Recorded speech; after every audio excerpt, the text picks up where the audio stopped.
ですからこの普遍言語と言われているもの、つまり近代になってから全世界にパーンとこう広げていこうとする、広がって浸透して、でどこもが均質になっていくという、これは実際には退屈な世界になっていくんですね。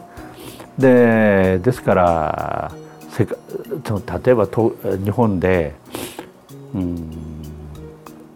どの駅の前に降りてもね、全部分かんないじゃないですか、特徴ないじゃないですか。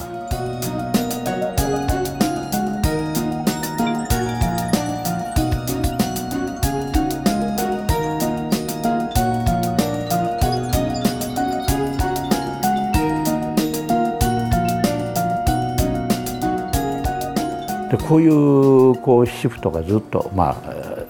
変化がですね、必ずそういう波の中から出てくると思いますよ。そういうことを僕は考えてみると、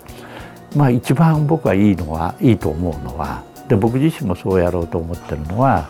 自分が生まれたところの言葉、それから生まれた使ってた言語で、これは確かに今